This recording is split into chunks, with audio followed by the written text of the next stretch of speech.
جب اللہ تبارک و تعالیٰ برابر کا بدلہ اللہ آپ کی طرف سے لے رہا ہے تو پھر آپ کو کیا پرابلم ہے کہ آپ پیچ و تھاپ کھاتی رہے کہ اس نے میرے ساتھ یہ برا کیا تھا اور یہ برا کیا تھا اور یہ برا کیا تھا. اللہ تبارک و تعالیٰ جو ہے وہ خود ہی کر لے گا. جیسے بہت سے اولادیں ہیں اپنے ماں باپ کے ساتھ ظلم کر رہی ہیں, نہ ان کو خرچہ دے رہی ہیں, نہ ان سے بات کر رہی ہیں, انہی کے گھر میں رہ رہی ہیں, انہی کے ساتھ رہ رہی ہیں, انتظار کر رہی ہیں یہ مرے تو ہمیں یہ گھر کی جائیداد ملے اور ہمیں یہ ساری چیزیں ملے. وہ کیا سمجھتے ہیں آج جو وہ اپنے ماں باپ کے ساتھ کر رہے ہیں کل ان کے بچے ان کے ساتھ نہیں کریں گے. مکافات عمل ہے. اللہ تبارک و تعالیٰ دکھا رہا ہے کہ جو تم کرو گے وہی تمہاری اولاد تمہارے ساتھ کرے گی. تو تم سوچتے ہو کہ ہے میں تو اپنے بچے کو اتنا لاڈ دیتا ہوں, پیار دیتا ہوں, میرے بچے میرے ساتھ ایسا تھوڑی کریں گے.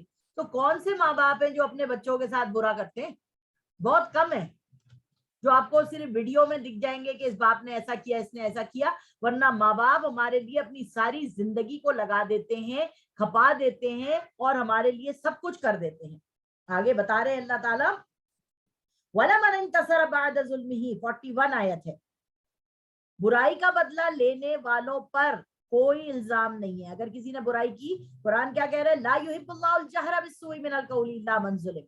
اللہ کو زبان سے بری بات نکالنا پسند نہیں ہے مگر اگر کسی نے میرے ساتھ برا کیا ہے اور میں برائی کا بدلہ برا کہہ کے اس کو لے لیتی ہوں تو اللہ تعالیٰ میرے پہ کوئی مشکل نہیں ڈالے گا, معاف کر دیتی ہوں, درجہ بلند ہو جائے گا, ورنہ کوئی مصیبت کی بات نہیں ہے.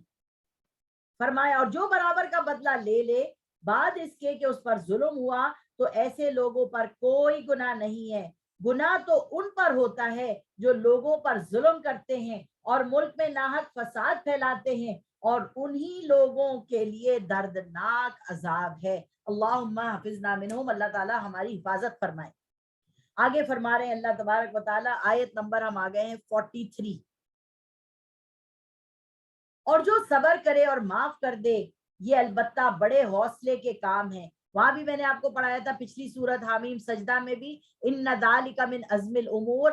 یہاں پر بھی یہی لفظ آیا ہے کہ یہ بہت بڑے حوصلے کی بات ہے کہ آپ کسی کو معاف فرما دیں. اور جس کو اللہ گمراہ کر دے تو اس کے بعد کوئی اس کا دوست نہیں. اور آپ ظالموں کو دیکھیں گے جب وہ عذاب دیکھیں گے تو کہیں گے کیا دنیا میں واپس جانے کے لیے کوئی راستہ ہے. اور آپ ان کو دیکھیں گے کہ وہ دوزخ کے سامنے لائے جائیں گے ذلت سے, عاجزی کرتے ہوئے, جھکی ہوئی نگاہوں سے دیکھ رہے ہوں گے. اور مومنین کہیں گے کہ نقصان اٹھانے والے وہ لوگ ہیں جنہوں نے قیامت کے دن اپنے آپ کو, اپنے گھر والوں کو خسارے میں ڈال دیا. یاد رکھو کہ ظالم لوگ ہی ہمیشہ عذاب میں رہیں گے. اللہم حفظنا منہم. اللہ تعالیٰ ہماری حفاظت فرمائے اور ہمیں ظالم ہونے سے بچا لے. اور اللہ کے سوا ان کے لیے کوئی دوست نہ ہوں گے جو ان کی مدد کریں, اور جسے اللہ گمراہ کر دے اس کے لیے کوئی ہدایت کا رستہ نہیں ہے. آیت نمبر ہے 47 اور 48. اللہ کی پکار پر لبیک کہنا ہم لوگوں پر ضروری ہے. استجیبوا لربکم من قبل ان یاتی یوم لا مرد لہ. تم اپنے رب کا فرمان مان لو قبل اس کے کہ وہ دن آئے جس کے لیے اللہ کی طرف سے ہٹنا نہ ہوگا. اس روز تمہارے لیے کوئی جائے پناہ نہ ہوگی اور نہ ہی تمہارے بارے میں کوئی روک ٹوک کرے گا. پھر اگر یہ منہ پھیر لیں تو ہم آپ کو ان پر نگہبان بنا کر نہیں بھیجا. آپ کا کام صرف پیغام پہنچا دینا ہے, اور جب ہم انسان کو اپنی رحمت کا مزہ چکھائیں گے تو وہ اس پر خوش ہوتا ہے, اور اگر ان کو اعمال کے سبب جو پہلے ہاتھ کر چکے ہیں کوئی تکلیف پہنچاتے ہیں بلا شبہ انسان بڑا ہی ناشکرا ہے. یہاں اللہ تعالیٰ فرما رہے جب اچھائی کرا رہا ہوں تو واہ واہ واہ واہ, اور جب ہم ان کی ہی کرتوت کی وجہ سے ان کے اوپر کوئی مشکل آتی ہے, پریشانی آتی ہے, عذاب آتا ہے تو وہ اللہ کی ناشکری کرنے لگ جاتے ہیں. آیت نمبر ہم پڑھ رہے ہیں 49 اور 53 آیات ہیں سورت کی, اور یہ سورت مکمل ہو جائے گی. وَلِلَّهِ مُلْكُ السَّمَاوَاتِ وَالْأَرْضِ يَخْلُقُ مَا يَشَاءُ يَهَبُ لِمَن يَشَاءُ اناسا وَيَهَبُ لِمَن يَشَاءُ الذُّكُورَ. آسمان اور زمین کی بادشاہت اللہ کے لیے ہے, جو چاہتا ہے پیدا کر دیتا ہے, جسے چاہتا ہے بیٹیاں عطا کرتا ہے، جسے چاہتا ہے بیٹے عطا کرتا ہے، یا ان کو بیٹے اور بیٹیاں دونوں عطا کرتا ہے۔ یہاں بتا رہے ہیں کہ جس کو چاہتا ہے بیٹیاں عطا کرتا ہے۔ لوط علیہ السلام کی بیٹیاں ہی بیٹیاں تھیں، ٹھیک ہے۔ ابراہیم علیہ السلام کو اللہ نے 2 بیٹے اسماعیل اور اسحاق عطا فرمائے، اور اللہ تعالیٰ نے نوح علیہ السلام کو بیٹیاں بھی دی اور بیٹے بھی دیے، اور نوح علیہ السلام کے 3 بیٹے حام، سام، یافس سے جو ہے وہ پوری امت چلی ہے۔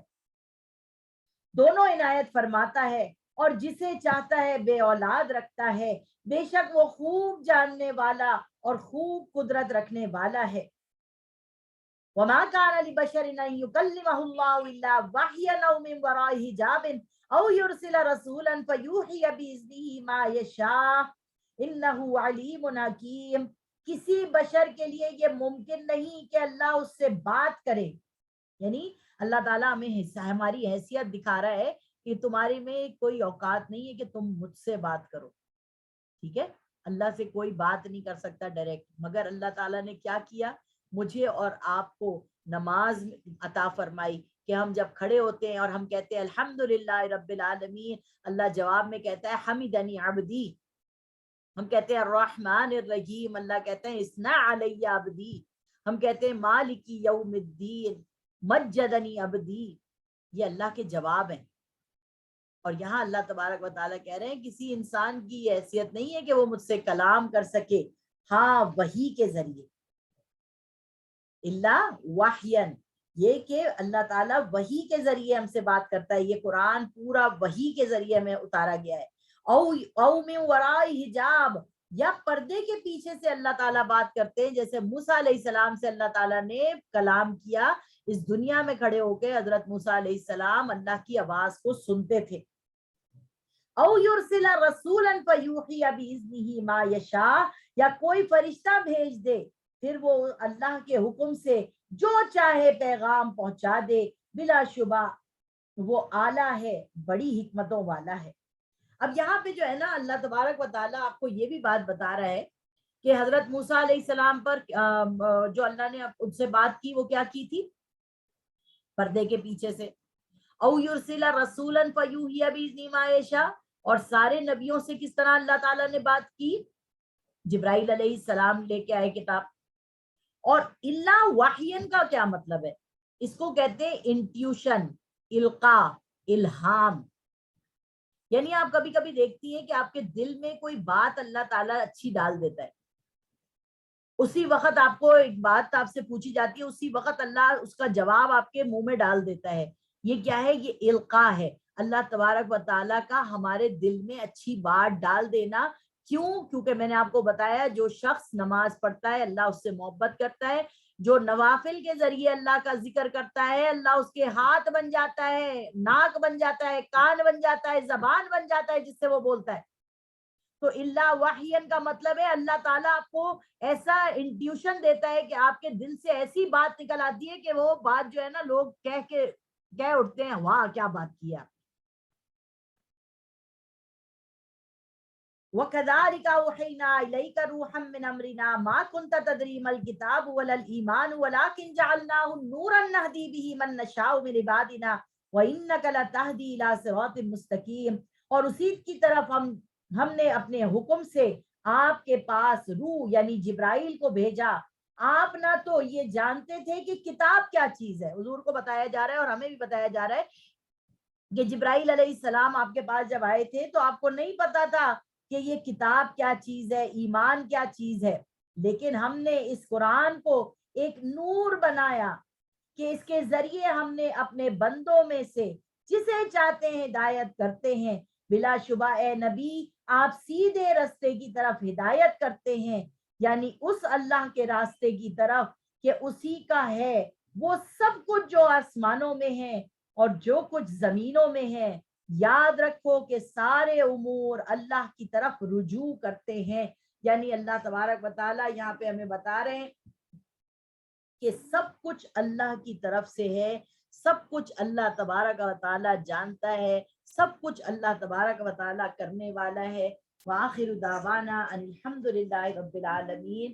یہ ہماری سورۃ الشورى مکمل ہوئی. انشاءاللہ العزیز منڈے کو ہم سورۃ الزخرف کو پڑھیں گے. جزاک اللہ خیرن، احسن الجزائی فی الدارین. اب یہاں دیکھیے انہوں نے پھر سے یہ آیات جو ہے نا، جو امپورٹنٹ آیات تھے ان کو یہاں پر بیان کیا ہے. جو لوگ مال و متاع تمہیں دیا گیا ہے وہ دنیا کی زندگی کا سامان ہے، اور جو کچھ اللہ کے ہاں ہے وہ بہت بہتر اور قائم رہنے والا ہے. یعنی ان لوگوں کے لیے جو ایمان لائے اور اپنے پروردگار پر بھروسہ رکھتے ہیں، اور جو بڑے بڑے گناہوں اور بے حیائی کی باتوں سے بچتے ہیں، اور جب غصہ آتا ہے تو معاف کر دیتے ہیں، یہ بہترین لوگ ہیں. اللہ تعالیٰ یہ صفات ہم میں بھی عطا فرما دے. آسمانوں اور زمین کی تمام بادشاہت اللہ ہی کی ہے. وہ جو چاہتا ہے پیدا کرتا ہے، جسے چاہتا ہے بیٹیاں عطا کرتا ہے، جسے چاہتا ہے بیٹے عطا کرتا ہے، یا ان کو دونوں بیٹے اور بیٹیاں دونوں عطا فرماتا ہے. اور اللہ تعالیٰ جسے چاہتا ہے بے اولاد رکھتا ہے. وہ جاننے والا ہے، وہ قدرت والا ہے. ہم نہیں جانتے کہ کیوں کسی کو اللہ تعالیٰ نے بے اولاد رکھا ہے. اللہ تبارک و تعالیٰ کی قدرت کاملہ سے اللہ تبارک و تعالیٰ جانتا ہے. اس میں کیا بہتری ہے وہ ہم نہیں جانتے، اللہ جانتا ہے. انشاءاللہ تعالیٰ ملاقات ہوگی منڈے کو.